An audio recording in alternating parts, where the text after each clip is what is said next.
La radiologie interventionnelle, elle se pratique depuis plus de 10 ans maintenant, mais de plus en plus, les radiologues interviennent puisque ce sont eux qui ont les machines pour guider. Concernant les nouvelles thérapies, ça concerne pas forcément les radiologues, mais ici, dans le centre de l'arthrose, nous développons de la recherche sur les thérapies cellulaires. Donc nous pratiquons des injections déjà de plasma enrichi en plaquettes, guidées par imagerie. Et à titre personnel, je fais de la recherche à mi-temps à l'INSERM, l'Institut national de la recherche médicale, sur les thérapies cellulaires, donc tout ce qui concerne la régénération du cartilage par les cellules souches du patient. Donc là, on travaille en collaboration étroite avec les médecins et les chirurgiens, puisque là, on n'est plus de simples imageurs, mais on devient des acteurs thérapeutiques à part entière. La place du chirurgien orthopédiste se situe en bout de chaîne lorsque tous les moyens médicaux ont été mis en œuvre et ne permettent plus d'apporter un soulagement aux patients. Il n'y a pas de patient type, il y a un patient qui arrive en consultation, qui a essayé beaucoup de traitements et qui arrive au bout de tous ces traitements et pour lequel la prothèse sera indiquée. Le meilleur moment pour intervenir est une question cruciale lors de la consultation. Ce n'est pas au chirurgien de décider s'il faut ou non opérer. Ça reste une chirurgie fonctionnelle, donc il n'y a aucun caractère d'urgence. On va dire que les plus communément posées sont les prothèses de hanche et les prothèses de genoux. Ce sont des articulations qui sont le plus soumises aux contraintes d'usure liées à l'âge et aux activités. Viennent ensuite les prothèses d'épaule qui sont aussi largement répandues. Dans une moindre mesure, on peut poser des prothèses de cheville. C'est un petit peu plus confidentiel, il y a beaucoup moins d'indications et un recul moins important, mais qui donne des résultats très satisfaisants.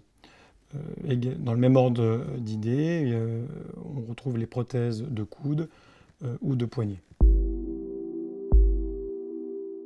Quand l'arthrose est très évoluée et que le chirurgien pose le diagnostic de prothèse, on intervient également en faisant de l'imagerie en coupe pour la programmation préopératoire de la prothèse. Pour planifier une intervention, on a besoin bien sûr de bilans radiologiques.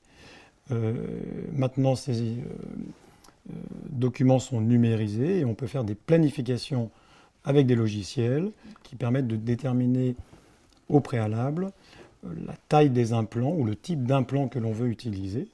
Et c'est un concept qui, au même titre qu'un GPS, vous permet dans une voiture de vous situer en permanence et de façon très précise sur une carte. L'assistance informatique va permettre au chirurgien de pouvoir réaliser des coupes osseuses au millimètre près et au degré près, telles qu'il les a planifiées avant l'intervention.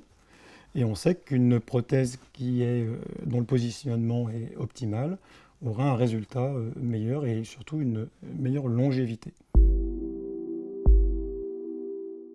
La RAC, c'est la réhabilitation améliorée après chirurgie.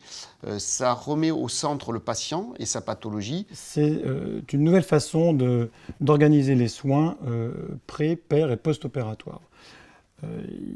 Ce principe réside avant tout dans le fait de replacer le patient au cœur de sa prise en charge, de le rendre acteur.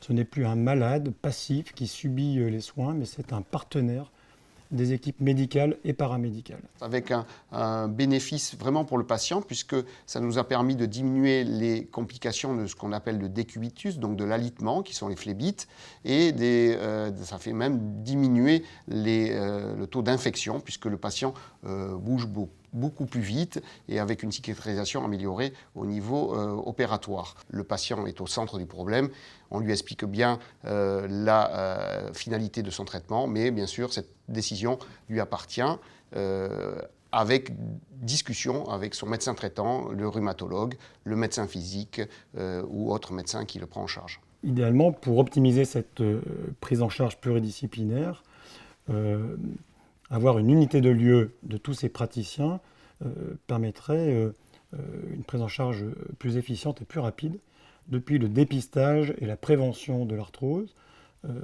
jusqu'à la prise en charge médicale avec les solutions infiltratives ou les traitements de fond, jusqu'à la décision d'une sanction chirurgicale.